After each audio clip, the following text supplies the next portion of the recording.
എടാ കാളാഞ്ചി മോറ, നിന്നോട് 10,000 പ്രാവശ്യം ഞാൻ പറഞ്ഞിട്ടുണ്ട് കക്കവാറിനോർത്ത് ചൂണ്ട വലിച്ചെറിയരുത്.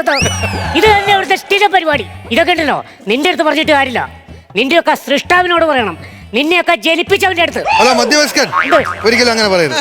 അയാൾ ഒരു യൂട്യൂബ് ചാനൽ തുടങ്ങി, അതിന്റെ ഭാഗമായിട്ട് അയാൾ ഇവിടെ ഒരു ചൂണ്ടയിട്ട് അതിൽ കയറി നിങ്ങൾ കുടുങ്ങി ഇവിടെ വന്നു എന്നും പറഞ്ഞ അവന്റെ അച്ഛനെ വിളിക്കുന്നത് ശരിയല്ല.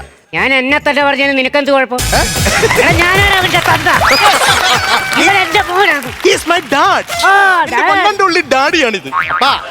അപ്പൊ സംഭവം എന്ന് പറഞ്ഞാൽ ഞാൻ ഇവിടെ ഒരു വീഡിയോ ഷൂട്ട് ചെയ്തോണ്ടിരിക്കുവാണ്. വൈറലാകണ്ടേ? ആദ്യം 2 പരലിനെ തന്നെയും പിടിച്ച് അപ്പന്റെ അമ്മയുടെ വയറിലേക്ക് ഇടാ, എന്നിട്ട് നീ വയറിലാക്കും. എന്റെ അപ്പൻ ഇത് എന്തറിഞ്ഞിട്ട് അപ്പൻ എന്റെ ഇൻസ്റ്റയിലെ ഹാഷ്ടാഗ് കണ്ടിട്ടുണ്ട്. പ്രസവിച്ചിട്ട് ഇപ്പൊ നേഴ്സ് ഒരു ചില്ലത്തുണിയിൽ പൊഴിയിട്ട് എന്റെ മുമ്പിലേക്ക് ആദ്യം ഇവനെ കൊണ്ടു തന്നെ.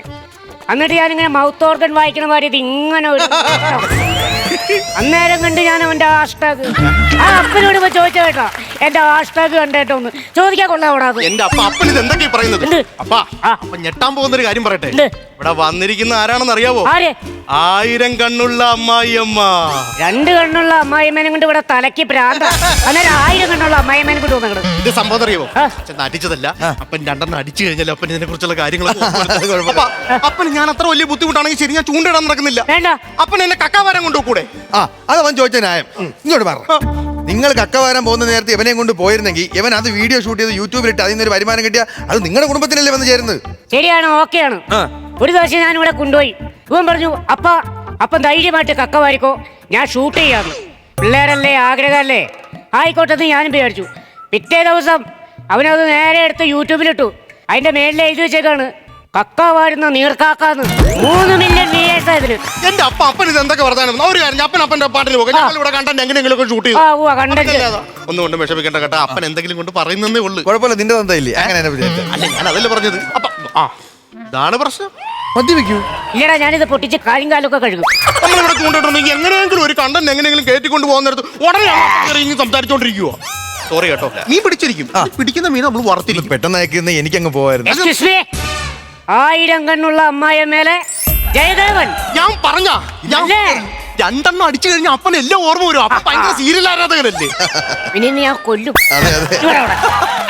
എടാ, ഒരു തള്ള ഒരു പെണ്ണുങ്ങടം കൂടി സീരിയല് തുടങ്ങുമ്പോ പോലെ നിന്റെ മുഖത്ത് നോക്കി 65,000 തെറി വിളിച്ചിട്ട് നീ ഒരക്ഷരം മിണ്ടിയോ? എടാ, നിനക്കെങ്ങനെ കഴിയുന്നടാ ഈ പെണ്ണും പിള്ളയുടെ തെറിയും കേട്ടുകൊണ്ട് ഇവര് പറയണ പണിയൊക്കെ ചെയ്യാൻ? അപ്പം വീട്ടിൽ എങ്ങനെ ചെയ്യുന്നു അതുപോലെയാണ് അവനും ആ സീരിയലിനകത്ത് ചെയ്തോണ്ടിരിക്കുന്നത്. എടാ, ഞാൻ ചെയ്യും. നിനക്കറിയാവോ, ഈ എന്റെ പെണ്ണും പിള്ള എന്നെ തല്ലും, അറിയാവോ? അപ്പന് നാണുണ്ടോ? ഇത്ര ആൾക്കാർ ഇവിടെ ക്യാമറ ഇരിക്കുന്ന സമയത്ത് പെണ്ണും പിള്ള തല്ലുന്ന കാര്യമൊക്കെ വിളിച്ചു പറയാനായിട്ട്. എടാ, എനിക്കിട്ട് കിട്ടണ കാര്യം ഞാൻ ആൾക്കാരോട് പറയണേ. ഇങ്ങനെ കിട്ടിയിട്ടും വിളിച്ച് പറയാത്ത കുറെ ആൾക്കാരുണ്ട്. ചേട്ടോ, ഞാൻ കണ്ടായിരുന്നു മറ്റേ വീഡിയോ. അറിയാൻ നേരത്തെ ആൾക്കാർ വരുമ്പോ ഓടി സെറ്റിയിലേക്ക് കയറി കിടന്ന് സംഗതി വയറിലായേ. അത് കേട്ടിക്ക് കണ്ടാ? എനിക്കിവിടെ എന്തായാലും ഒരു കണ്ടന്റ് ക്രിയേറ്റ് ചെയ്തേ പറ്റത്തുള്ളൂ. അപ്പൊ സുഹൃത്തുക്കളെ, ഇപ്പോൾ നമ്മൾ ഇവിടെ ഉണ്ടാക്കാൻ പോകുന്നത് എന്ന് പറയുന്നത് മീന് കൊടുക്കുന്ന തീറ്റയാണ്. അതായത് ഈ തീറ്റയ്ക്ക് വേണ്ടിയിട്ട് നമ്മൾ ആദ്യം ചെയ്യുന്നത് നല്ല 1/3 1/2 കിലോ മൈദ. ദൈവമേ, പഴംപൊരി ഉണ്ടാക്കാൻ കൊണ്ടുവന്ന് വെച്ചത് അതിന്റെ കാര്യം തീരുമാനമായേ. അതിന് ആട്ട എടുത്താ ഇന്ന് വീട്ടിൽ ചെല്ലുമ്പോ അവളെ ആട്ടും ഉറപ്പാ. അപ്പൻ എനിക്ക് ടാട്ടാ കൊണ്ട് മാറി നിൽക്കപ്പോ ഞാൻ എന്തെങ്കിലും ചെയ്തോട്ടപ്പാ. പിന്നെ പിണ്ണാക്ക്. എടാ, എന്തിനാ കാശ് കൊടുത്ത് മരിച്ചത്? നിന്റെ തലയിൽ ഇഷ്ടം പോലെയല്ലേ ചരണ്ടി കൂട്ടി ഇട്ട പോരാ. അപ്പൊ ഞാനൊരു കാര്യം പറഞ്ഞു മിണ്ടായിരുന്നല്ലോ. പിന്നെ കുറച്ച് ബൂസ്റ്റ് എല്ലാം ഇട്ടിട്ട് ഇങ്ങനെ അങ്ങ് കുഴക്കണം. ഇതങ്ങ് കുഴച്ച് കഴിയാൻ നേരത്തെ താണ്ടേ മണത്ത് നോക്കി. നോക്കിയേ, അതുണ്ട് ചികിത്സ. അപ്പൊ നമ്മൾ ആദ്യം ചെയ്യേണ്ടതെന്ന് പറഞ്ഞു കളം തെളിക്കണം. അപ്പൊ ഞാൻ വയലിൽ ഇറങ്ങണം? അതല്ലെന്ന്, പിന്നെ കളം തെളിക്കണം എന്ന് പറഞ്ഞാൽ മീനെ നമ്മൾ ഇങ്ങോട്ട് ആകർഷിപ്പിക്കണം. അപ്പൊ അതിനു വേണ്ടി ചെയ്യണമെന്ന് പറഞ്ഞാൽ നമ്മൾ ആദ്യം തീറ്റ ഇങ്ങനെ എടുക്കുക, വെള്ളത്തിലേക്ക് എറിയുക. മീനെല്ലാം കൂടി ഇങ്ങ് ആകർഷിച്ചു വരും. അങ്ങനെ ഇട്ട് കഴിയാൻ നേരത്തെ കിട്ടുന്ന മീൻ ഏതൊക്കെയാന്ന് അറിയാമോ?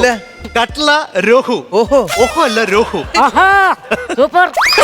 അതാണ് ഞാൻ പറഞ്ഞത്. നമ്മളൊരു സാധനം ചെയ്ത് കഴിഞ്ഞാൽ കിടുക്കായിട്ട് ചെയ്യാൻ പറ്റും. അല്ലാതെ ഈ അപ്പം പറഞ്ഞ പോലെ ഒന്നുമല്ല. അപ്പന് മീൻ പിടിക്കാനും പറ്റത്തില്ല. എന്ത് പറ്റില്ലാന്നോ? എന്റെ അപ്പ ഒരു സീരിയൽ നടൻ വന്ന് നിൽക്കുവാണ്. അപ്പൻ ആ ഒരു ബഹുമാനം ആ പുള്ളിക്കാരന് കൊടുക്കണം. ഇവൻ സീരിയലല്ല, ഇവൻ സിനിമ ചെയ്യും. അയ്യോ, ഇവൻ അതിനുള്ള ഗട്സ് ഉണ്ട്, നിനക്ക് അതിനുള്ള ഗ്ലാമർ ഉണ്ട്, അതിനുള്ള കഴിവുണ്ടോ? അയ്യോ, ഒരുപാട് സന്തോഷം.